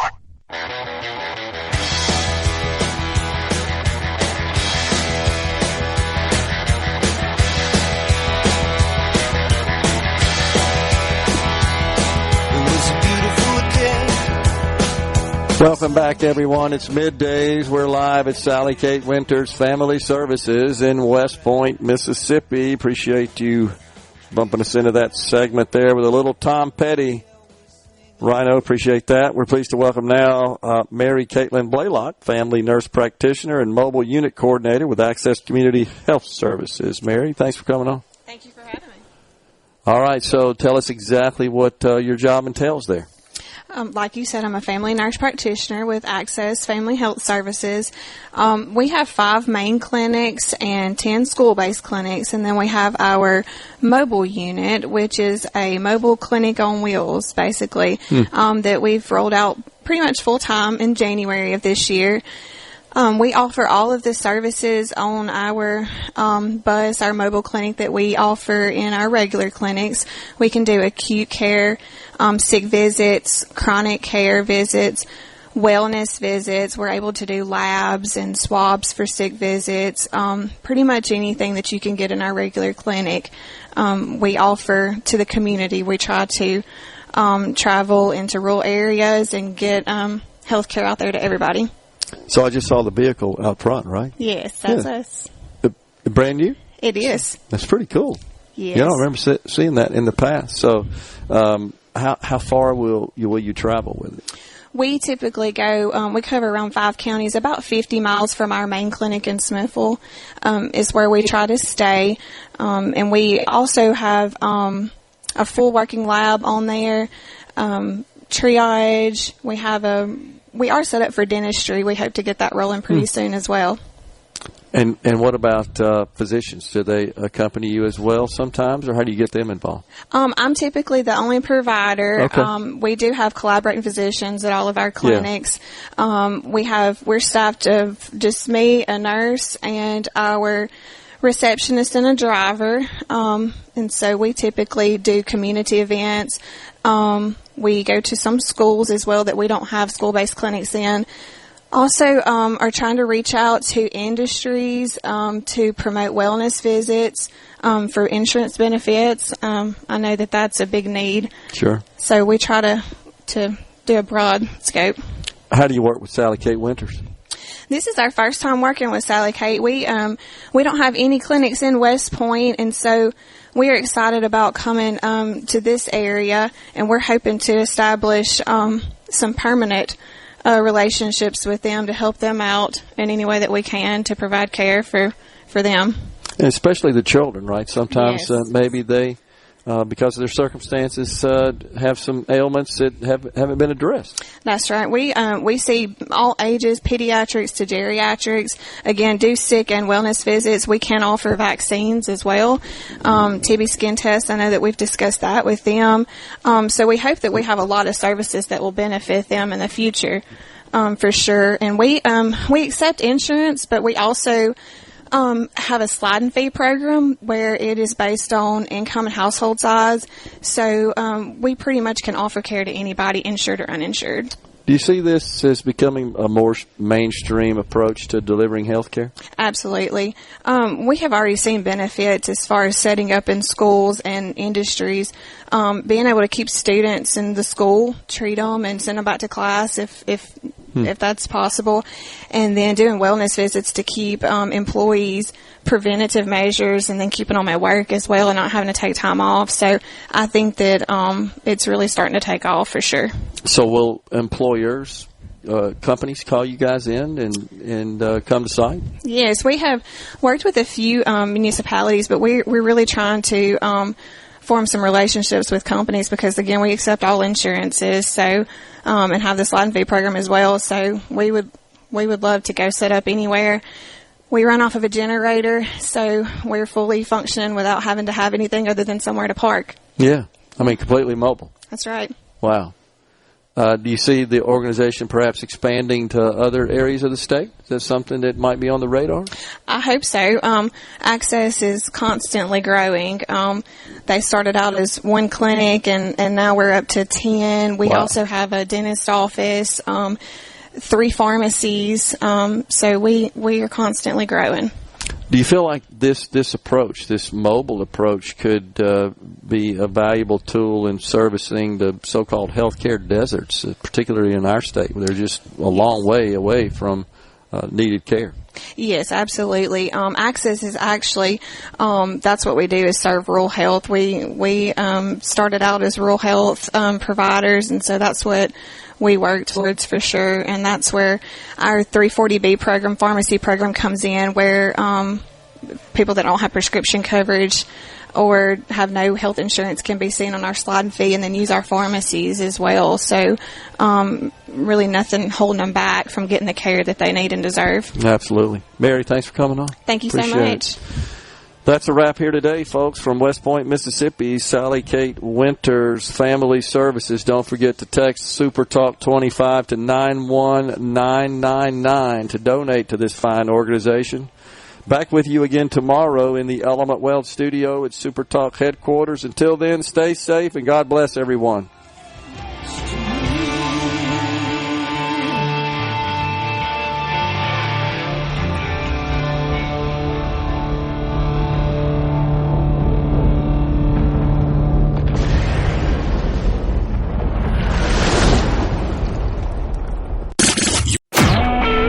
SuperTalk Mississippi Media Production.